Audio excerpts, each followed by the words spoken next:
My husband and I have been married for 5 years and we just recently had our second baby. My mother-in-law has been staying with us due to an upcoming surgery. She has been such an amazing help and I'm forever grateful for her presence. I'm 4 weeks postpartum, second C-section delivery. At 3 weeks postpartum, I suffered an infection due to an opening on my incision line, so it's been tough managing the pain, infection, sleepless nights with baby, etc. My mother-in-law had surgery few days ago and has been quite unwell since having surgery. My husband works full-time as well, so I've had to resume daily household tasks before fully healing and the recommended 6 weeks. This morning mother-in-law insisted on resting after breakfast, so she went to her room. Popped my 4-year-old for a nap after lunch, followed by my newborn. Once they fell asleep, I too had a quick nap. Usually she comes out for meals when she's ready, so I left food ready for her, but to my surprise when I woke up she hadn't ate. We had a chat and she said she wasn't feeling up to it and will eat later. I quickly started fixing dinner, then I went to get her to come eat considering she had skipped lunch, but with all attempts, she insisted that she will come out but didn't. Please bear in mind I've got a newborn that I haven't fed, a 4-year-old that needs to eat, shower before bed, and myself too, all this while groaning in pain, so I couldn't possibly continue to stand at her door pleading for her to join us, especially knowing she usually comes to eat when she's ready. Fast forward about an hour later, my husband comes back from work. Looking upset, he asks about his mum not eating. I responded by telling him not to start anything and that I've had a long day. He then proceeded to say that I didn't get her out to come eat because she's not my responsibility. This statement got me upset immediately because it's not the first time he says things like that, and upsetting knowing deep down I don't have anything against his mother. Also, while his mother has been unwell and he's at work, I've been the one to check in regularly to make sure she's taking her meds, make her a cup of tea, serve her food and do whatever is needed despite being unwell myself and recovering from surgery too. Now here is where I may be the a-hole. His mother apologized for not honoring my request to come join us at the table. I responded to her that I'm fine and don't have a problem with that, but what he said to me is what hurt me. I added that he shouldn't say things like that and should be more kind with his words. He then got angry, called me disrespectful and threw F-bombs right there with our 4-year-old present. He continuously called me disrespectful for speaking that way in front of his mum and while they were eating, which I understand, but in my defense, I was responding to her and I felt the need to do so by expressing exactly how I feel. Comment 1. NTA, the whole story. I'm like, really? The husband can't take time off to help his wife and his own mother? And at the end I'm like, oh, he didn't take time off because he's in a hole. Gotcha. Seriously, your husband sounds like an absolute worthless toxic man. I'm a 29 male saying this, mind you. Sounds like he put down his own mom too. Comment 2. NTA. Is it normal for your husband to always get so angry? Does he help out in household chores, or is parenting and house care your full-time responsibility because he goes to work? I do not want to jump guns here, but if the answer to the above questions is yes, then I think you need some serious discussions because this is abusive behavior. I know you guys are new parents, so it's easy to be always fighting, but this seems wrong. Also, how did he already know his mama didn't eat the whole day? Did she call and tell him anything?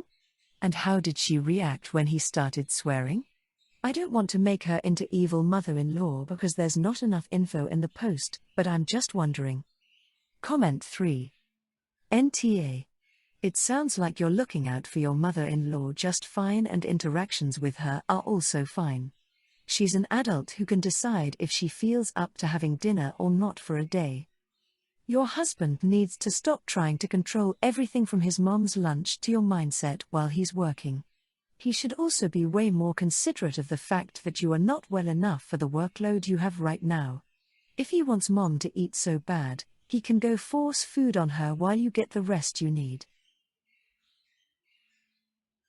I, 16F, have been a part of my school's theatre company since I was in middle school. Theatre means a lot to me, and it's given me a community of silly, talented, amazing people that make up my core friend group.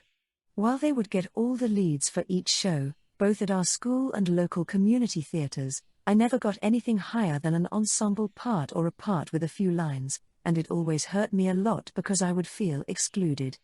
I've never let myself feel too discouraged by this, and I've been able to do a lot of behind-the-scenes stuff for shows I'm not a huge part of, like building sets, making props, and directing. This would always be super fun, but never as fun as being on stage and being a part of all the inside jokes my other friends would bring up outside of rehearsals, and this only added to me feeling excluded. Anyway, me and my friends all auditioned for a local teen production of Little Shop of Horrors last week, with 4 of us, including me, all auditioning for Audrey. We audition, and I think I do pretty well, but part of me knows I won't get the part. Well, yesterday, the cast list came out, and to my surprise, I got Audrey. I'm so excited and still buzzing over the fact that I finally have a lead, and one of my dream roles no less. All of my friends were extremely supportive and there was no tension among any of us over the results of the cast list, so I accepted the part right away before dancing around my room and going out for ice cream with my friends. When I got back, I texted my boyfriend of a year, 17M, about the news, expecting congratulations and excitement, since he knows how big of a deal finally getting a lead is for me, but instead, he told me I should reject the part because I'd have to kiss the guy playing Seymour, and also generally act romantically around him on stage, and that makes him uncomfortable. The guy playing Seymour is one of my close friends I've known since 7th grade, and our relationship has always been purely platonic. He also has a boyfriend of his own. I can see how my boyfriend would be uncomfortable since I'd be acting romantically with someone who isn't him, and with someone I'm pretty close to. I told him I already accepted my part and he left me on read, and I don't really know how I'm feeling at the moment. I'm hurt because he hasn't congratulated me, but I feel bad for potentially hurting him and accepting the part without talking to him about how it would affect our relationship. Edit. I just realized that I wrote play and the title When Little Shop of Horrors is definitely a musical. When I say I've never been more ashamed of myself, I mean it wholeheartedly and I beg for forgiveness. Comment 1, NTA, that makes him uncomfortable. No, it makes him insecure and a child. This is acting. It comes with the territory. He knew that you were into acting when he got in the relationship with you, so this is a no-brainer. I feel bad for potentially hurting him and accepting the part without talking to him about how it would affect our relationship. Don't you dare feel bad for chasing your dream. If you're feeling bad because of him, then drop him. You don't deserve to have an anchor around your neck. You deserve to have support. He needs to be able to separate the art from the artist. Break a leg, OP. Comment 2. First of all, congratulations. That's a huge role. Second, this is dump-worthy. Maybe have a stern conversation and allow him to apologize and change his ways, but if that doesn't happen, I'd say break up with him. This is your life and your dreams, and he's insecure and unsupportive over them. Don't allow him to ruin this for you. You know he's just going to pick fights and make snide remarks whenever you bring up the musical that's super important to you, right? NTA. I, 26, F, have no kids. But my oldest brother has 2 daughters. Oldest is now 7, younger just turned 5. I love both of them a lot, but I'm not blind. As someone who grew up with siblings, it's very clear that oldest daughter, On, is golden child. She gets whatever she wants, no matter how expensive, and is always showered with praise for her pageants and singing. My younger niece, Un, is very shy, but she is still very sweet and enjoys things like reading and animals. Recently, my younger niece has been feeling bad about herself. I asked why, and she told me it was because she didn't like her hair color. She's got auburn curls. She was sad because everyone always said how pretty oldest daughter's hair was, which was a very light blonde and straight. It got so bad that she'd apparently tried to cut it off, which her mom had just laughed off as childhood mishap. When I was over at brother's house, I noticed that the 2 were playing with dolls. Oldest daughter had a very nice Barbie doll, while younger niece had what looked like a short, cheap Walmart knockoff. I asked why, and Mom said it was because she couldn't find a doll with red hair.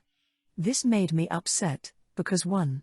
The doll's hair is bright red, which is not her hair color, and 2.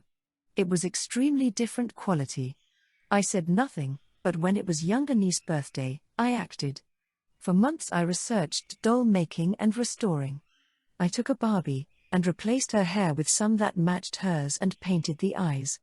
I then hand-sewed several custom outfits, and gave each a blue whale theme, her favorite animal. As a cosplayer, this wasn't that hard. On her birthday, younger niece was ecstatic. But her sister was obviously not. I didn't pay attention to her, instead focusing on making sure younger niece liked her gifts. But only a few days later, her parents called me, telling me that I needed to make oldest daughter a doll as well. I said I'd get her one on her next birthday. They said no, she needed it immediately because she'd been upset that her sister's doll was customized unlike her store-bought ones, and was mad that younger niece wouldn't share. I told them again that it was a project, and I'd make her one next year. They both accused me of not caring about oldest daughter's feelings. I got mad, saying that neither of them cared about being fair when younger niece was playing with a troll doll that was supposed to look like her. This was a gift meant to make younger niece feel special, and I wasn't going to cheapen it because oldest daughter was pouting. I hung up, but started to wonder. Comment 1. NTA. More kids should have aunts like you, OP. It warmed my heart as a now adult who often was overlooked in childhood when it came to my perfect blonde cousin to see you notice this and act. You made younger niece feel special, as she deserves to feel. It is not like you will never do anything like that for oldest daughter, but time and place. Oldest daughter needs to learn life does not turn on her axis when she wants something. Oldest daughter could use a lesson in not being center of attention. Anyways, you are a beautiful person. Comment 2. NTA, this is an incredibly sweet thing for you to do for your niece. Good on you for stepping up for your niece when her parents are obviously not. I'm glad she has an adult in her life that sees her. Up to you whether you decide to make one for oldest daughter, but I might not. You could always turn it into a special thing that you do for and maybe eventually with your younger niece, if she's interested. Comment 3. From the title I was worried, but you're definitely NTA. This is a birthday gift for a girl who needed some reassurance. The fact that she's noticing these things at 5 means it's blatant favoritism for anyone who has eyes. I also have 2 nieces with similar talents/personalities, and we never had to worry about being fair like that because they weren't pitted against each other. It blows my mind that someone would be so cruel to little girls like that when they should be fostering a beautiful relationship. They're harming both of their daughters with this treatment.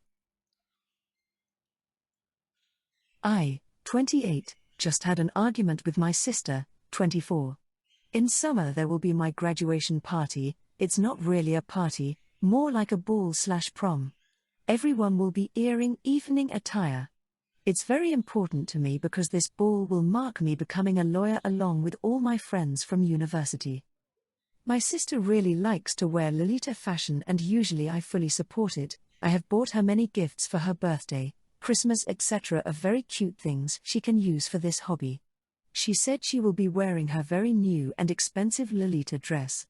She showed me a picture of her wearing it along with stockings, Lolita shoes, etc. While I think it looks very cute, I just don't think it'll be appropriate to wear on my graduation ball.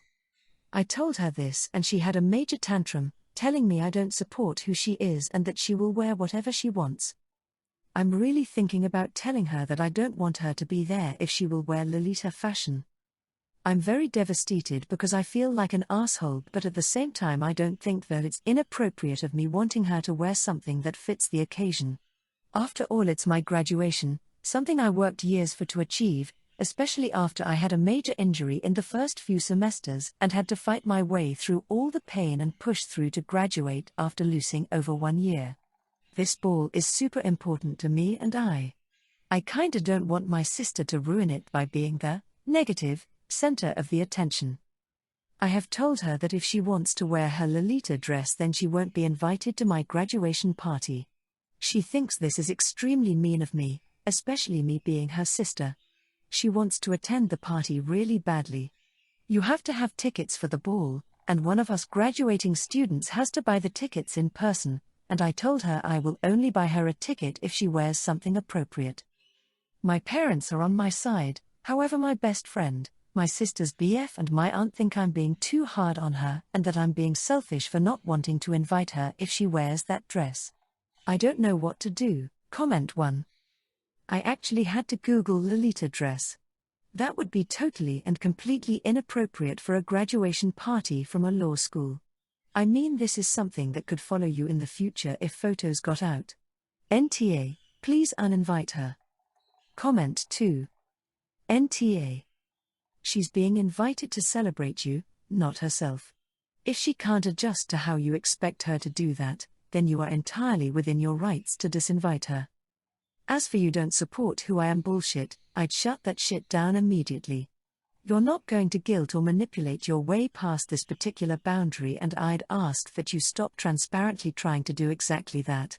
These are your conditions for attending, take them or leave them.